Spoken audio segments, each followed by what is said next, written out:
ये वक्त है 1973 का। पेरू के जंगलों में हम एक रिसर्च टीम को देखते हैं जिसको लीड कर रही थी कॉन्स्टेंस वेब नाम की एक लेडी। कॉन्स्टेंस वेब प्रेग्नेंट होने के बावजूद यहाँ एक ऐसी किस्म की स्पाइडर की तलाश में आई थी जिसका जहर उनकी रिसर्च के मुताबिक इंसानों के लिए जादू था, जो किसी भी इंसान की बड़ी से बड़ी बीमारी का इलाज करने के अलावा किसी इंसान को हद से ज्यादा ताकतवर बनाने की भी ताकत रखता था। वो इस स्पाइडर की मदद से लोगों की इन बीमारियों का इलाज ढूंढना चाहती थी जिनका इलाज अभी तक पॉसिबल नहीं। वो यहाँ अपने साथी सिम्स को बताती है कि माना जाता है इन पेरू के जंगलों में ऐसे लोग रहते थे जिनमें आम इंसानों से कहीं 100 गुना ज्यादा ताकत होती थी। इनकी स्पीड और बाकी सुपर पावर्स का तो आम इंसान अंदाजा भी नहीं कर सकते, और ये सब सुपर पावर्स उन्हें इन्हीं स्पाइडर्स ने दी थी। सिम्स को उसकी बातों पर बिल्कुल यकीन नहीं था, इसीलिए वो प्रेग्नेंट कॉन्स्टेंस को जंगल पे पीछे पीछे छोड़कर वापस कैंप में चला आता है, जहाँ उसे कॉन्स्टेंस के नोट्स मिलते हैं। इस नोट्स पे लिखी हुई इन्फॉर्मेशन उसे ये सच्चाई बता चुकी थी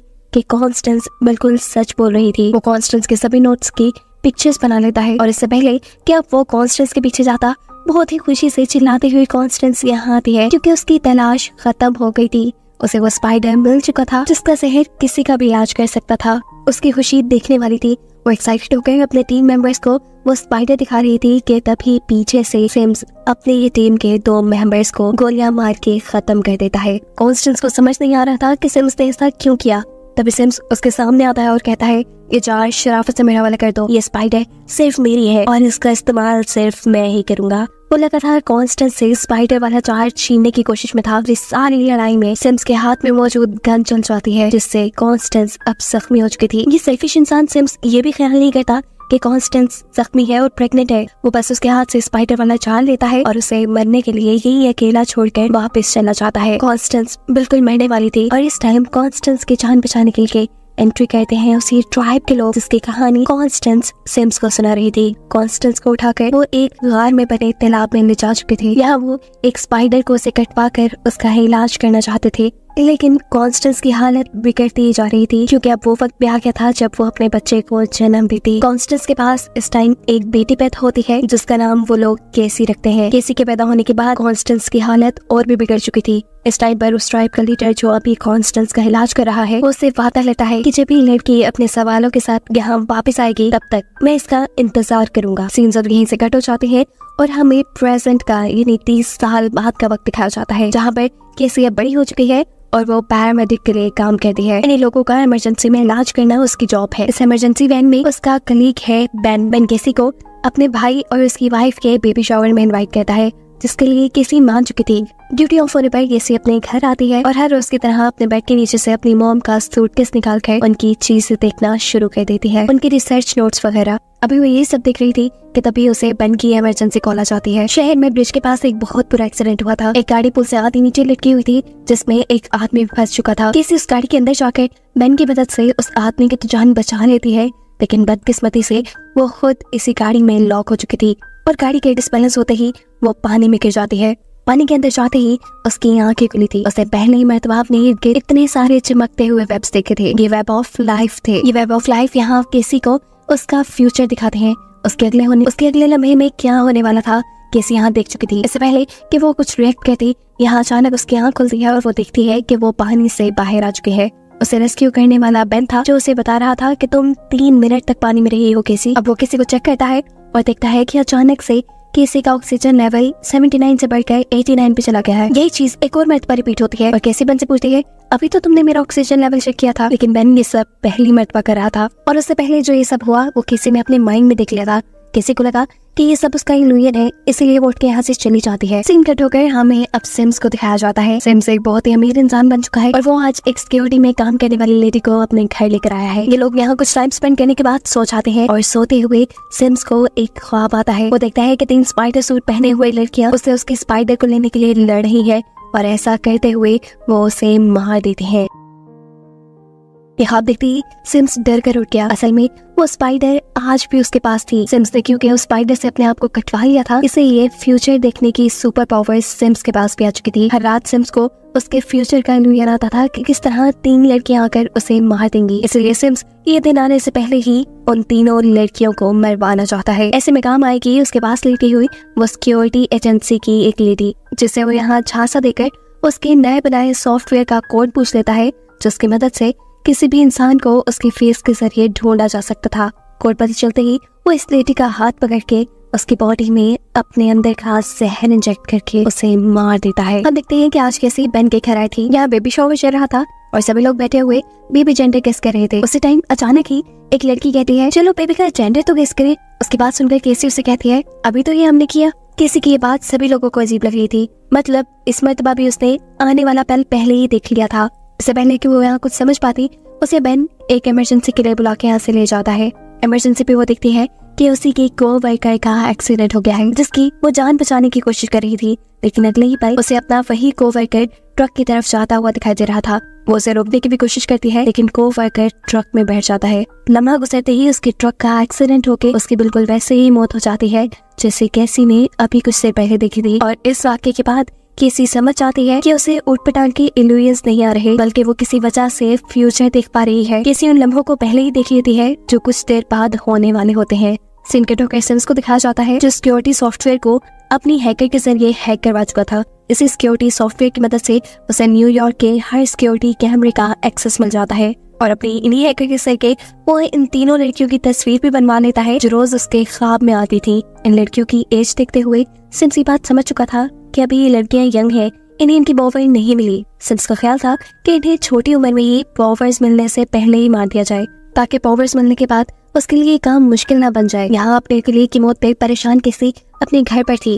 वो ओवन में अपना खाना गर्म कर रही थी, तभी अचानक वो देखती है कि एक कबूतर उड़ते हुए उसकी खिड़की से टकरा कर मर गया। वो ये सब देख रही थी कि अचानक ओवन की बीप बजने पर उसका ध्यान भटक जाता है। वो विंडो की तरफ दोबारा देखती है तो वहाँ ना तो कोई मरा हुआ कबूतर था और ना ही उसकी विंडो टूटी हुई थी। कैसे कबूतर को देखने के लिए विंडो के पास जाकर विंडो खोल देती है और अगले ही पल सामने से उड़ता हुआ कबूतर आकर उसके विंडो के आगे बैठ जाता है।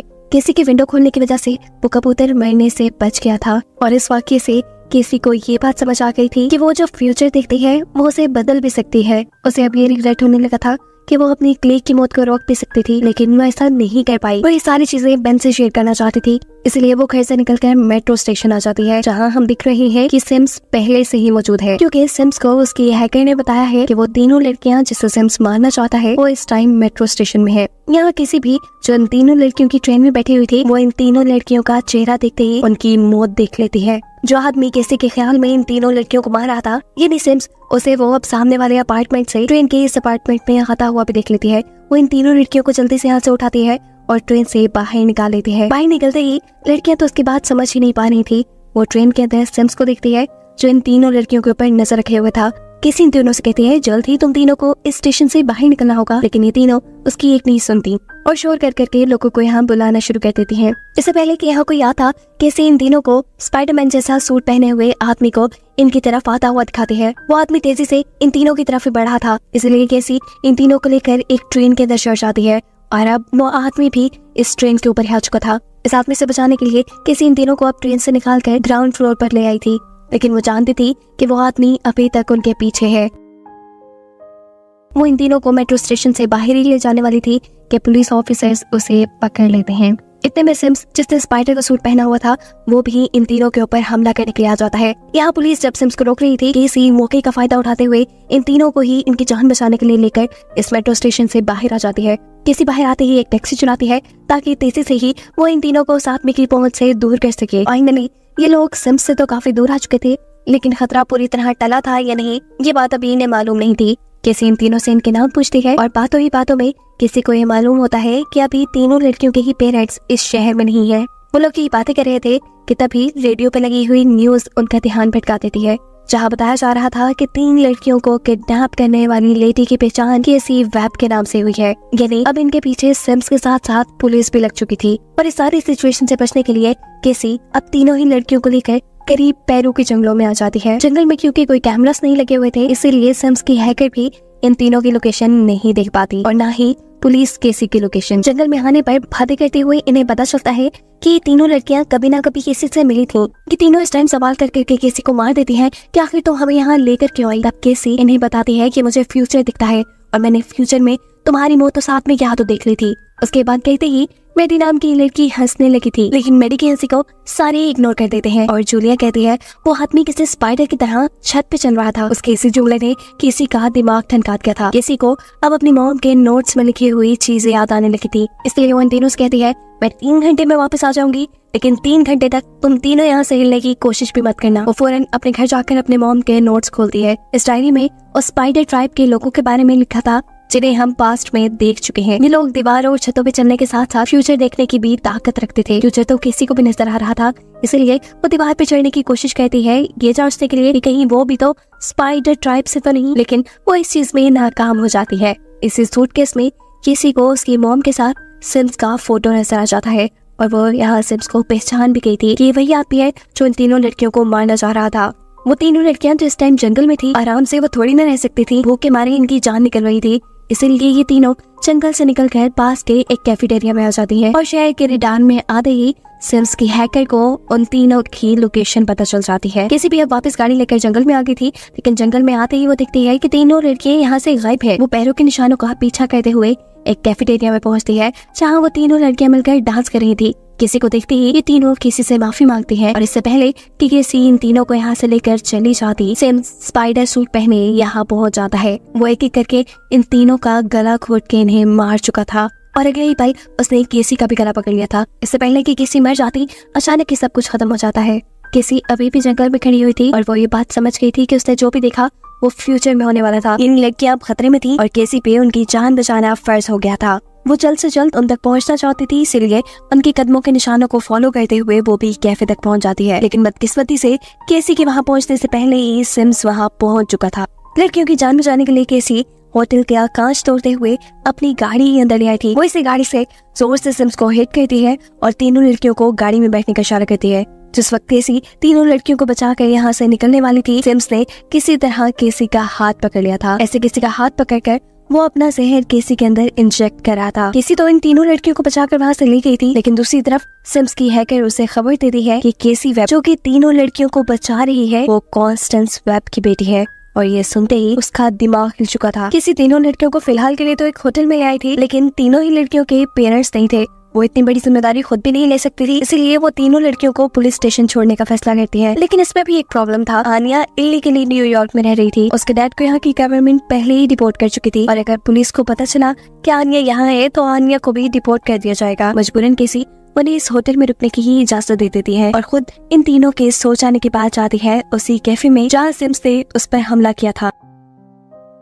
उसके यहाँ आते ही लोकेशन ट्रेस करते हुए सिम्स भी यहाँ जाता है। सिम्स केसी को अपने बारे में बताता है और कहता है कि मेरा नाम सिम्स है। मैं उन तीनों लड़कियों को इसलिए मारना चाहता हूँ क्योंकि आने वाले वक्त में उन लड़कियों के पास सुपर पावर्स होंगी और सुपर पावर्स मिलते ही वो मुझे मार देंगी। मैं बस अपनी जान बचाने के लिए उनके पास सुपर पावर्स आने से पहले उन्हें मार देना चाहता हूँ। ये लफ्ज़ सुनते ही अचानक किसी की आंख खुल जाती है और हमें पता चलता है कि इस मरतबा भी ये सब कुछ केसी अपने ख्वाब में दिख रही थी। वो किसी होटल में नहीं गई थी, वो बल्कि इन तीनों लड़कियों के साथ यही बेड पे सोई हुई थी। सुबह होने पर केसी अब इन्हें सिम्स के बारे में बताती है कि आखिर क्यों वो इन तीनों के पीछे पड़ा था। केसी कहती है कि तुम तीनों को बहुत बचकर एक साथ रहना होगा। तुम तीनों जब तक एक साथ रहोगी तब तक बची रहोगी।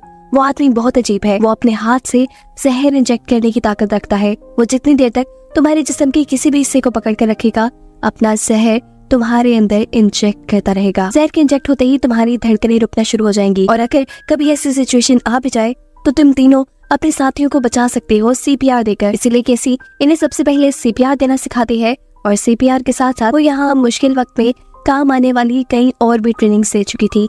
आसान लफ्जों में वो सिम्स से मुकाबला करने के लिए इन्हें तैयार कर रही थी। केसी अब इन तीनों लड़कियों से कहती है कि सिम्स के पास जितने भी सुपर पावर्स हैं उनके बारे में मेरी मॉम की रिसर्च डायरी में लिखा हुआ है। अब सिम्स के बारे में और मालूमात लेने के लिए मुझे पेरू के जंगलों में जाना होगा। मेरे पीछे तुम तीनों अपना बहुत ख्याल रखना और एक साथ रहना।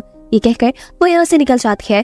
अपनी मॉम का सामान और पेरू के जंगलों का नक्शा लेते हुए वो अब जंगल के बीचों बीच पहुंच चुकी थी, जहाँ उसे मिलते हैं स्पाइडर ट्राइब के लीडर। वो उसे देखकर कहते हैं आखिर तुम अपने सवालों का जवाब मांगने आ ही गई। लीडर उसे गार में बने उस तालाब में ले आते हैं जहाँ केसी पैदा हुई थी और उसकी मॉम कॉन्स्टेंस की मौत हुई थी। इस जगह को देखते हुए केसी नाराज से लग रही थी। वो लीडर से कहती है पता नहीं क्यों मेरी मॉम ने इस जगह आने के लिए मेरी जान को खतरे में डाल दिया था। लीडर मुस्कुराते हैं और कहते हैं ये सारी कहानी जानने के लिए तो तुम्हें उस वक्त में जाना पड़ेगा जब तुम पैदा हुई थी। तुम्हारी कहानी तो तुम्हारे पैदा होने से पहले ही शुरू हो गई थी। लीडर अब किसी को एकदम से झटका देते हुए उसकी सोल को उसकी बॉडी से बाहर निकाल देते हैं। किसी की सोल महातालाब के पानी में गिर जाती है और उसके इर्द गिर्द वेब ऑफ लाइफ बन जाता है। ये वेब ऑफ लाइफ उसे उस वक्त में ले गया था जब उसकी मॉम यहाँ जंगलों में उस स्पाइडर को ढूंढने के लिए आई थी। वेब ऑफ लाइफ ने एक ही लम्बे में केसी को सब कुछ दिखा दिया था। कॉन्स्टेंस के स्पाइडर को ढूंढने से लेकर उसको गोली लगने, केसी के पैदा होने और कॉन्स्टेंस के मरने तक सब कुछ। ये सब देखकर केसी अभी अपनी कहानी नहीं समझ पाई थी, इसीलिए वेब ऑफ लाइफ उसे वक्त में थोड़ा और पीछे लेकर जाता है जब केसी की मॉम यानी कॉन्स्टेंस डॉक्टर से मिलने आई है। यहाँ डॉक्टर केसी की मॉम को बता रही थी कि केसी के पैदा होने से पहले ही उसे एक ऐसी बीमारी थी जिसका इस दुनिया में इलाज मुमकिन ही नहीं था। ऐसा भी हो सकता था कि केसी पैदा होते ही मर जाती और ज्यादा से ज्यादा लाइफ केसी की सिर्फ 6 माह तक की थी। इस खबर ने कॉन्स्टेंस को यानी केसी की मॉम को बहुत ही ज्यादा डिस्टर्ब कर दिया था और ये सच्चाई सुनने के बाद केसी रोने लग जाती है क्योंकि उसे समझ आ गया था कि आखिर क्यों उसकी मॉम उसके पैदा होने से ठीक पहले उन जंगलों में गई थी अपनी जान को खतरे में डालकर। आज से पहले तक वो कॉन्स्टेंस से यानी अपनी मॉम से बदगुमान रही कि उन्होंने अपने पैशन के लिए किसी को खतरे में डाल दिया, लेकिन ऐसा नहीं था।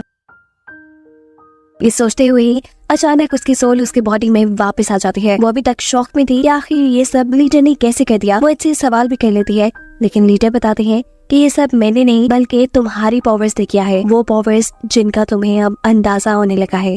जवाब में किसी कहती है मेरे पास तो सिर्फ फ्यूचर देखने की सुपर पावर है। लीडर बताते हैं नहीं, फ्यूचर देखना तो तुम्हारी सुपर पावर्स की शुरुआत है। तुम बहुत कुछ कर सकती हो। वेब ऑफ लाइफ के जरिए तुम एक टाइम में 3 जगह होकर 3 लोगों की एक साथ जान बचा सकती हो। सिर्फ यही नहीं, तुम्हारे पास फ्यूचर बदलने की भी ताकत है और ये पावर हर किसी को नहीं मिलती। लीडर बताते हैं तुम्हारी ये सभी सुपर पावर्स सब सामने आएंगी जब तुम किसी मुश्किल हालात का सामना करोगी। सीन्स कट होकर शहर में शिफ्ट होते हैं जहाँ सिम्स अभी तक उन लड़कियों के बारे में कुछ भी ना पता चल पाने पर बहुत ही ज्यादा गुस्से में है। पता चला है कि जाने से पहले केसी उन 3 लड़कियों को बेन के घर छोड़ गई थी। तीनों अभी तक केसी की बात मानते हुए बेन के घर से बाहर नहीं निकली थी, लेकिन आज बेन के ब्रदर की वाइफ के पास एक बेबी पैदा होने वाला था। उसकी हालत बहुत ज्यादा खराब हो रही थी। इंतजार करने का उनके पास वक्त नहीं था, इसलिए तीनों खुद उस औरत को लेकर हॉस्पिटल के लिए निकल जाती हैं और कैमरास के सामने आते ही उनकी लोकेशन का पता चल जाता है सिम्स को। अब केसी जो इस टाइम बेन के घर आई थी 3 लड़कियों को लेने के लिए, उसे यहाँ बेन के घर पे कोई नहीं मिलता, इसलिए वो पास में जाकर देखती है कि 3 लड़कियां तो बेन की सिस्टर इन लॉ को लेकर हॉस्पिटल गई हैं, जहाँ रास्ते में ही सिम्स उनके ऊपर हमला कर चुका था। उन तीनों की जान बचाने के लिए केसी यहाँ से एक एम्बुलेंस चुरा कर भागती है, जबकि दूसरी तरफ हम देखते हैं कि सिम्स की हैकर ने उस रोड के सारे सिग्नल्स ग्रीन कर दिए थे जिस रोड पे वो 3 लड़कियां थी। ऐसे उनका बुरी तरह एक्सीडेंट होते हुए बचता है। ये तीनों देखती हैं कि इस गाड़ी के बाहर सिम्स खड़ा था। सिम्स के हाथ में एक बम था, ये नहीं वो बम के जरिए उन 3 लड़कियों को मारना चाहता था। इससे पहले कि वो बम गिराकर उनकी गाड़ी को तबाह कर देता, सही वक्त पर केसी आकर उसे अपने एम्बुलेंस से हिट कर देती है और इस तरह उसके हाथ में पकड़ा हुआ बम किसी और गाड़ी के नीचे जाकर फट जाता है। मौके का फायदा उठाते हुए केसी उन 3 लड़कियों को अपने साथ एम्बुलेंस में बिठा लेती है, जबकि बेन से उसके सिस्टर इन लॉ को हॉस्पिटल ले जाने को कहती है।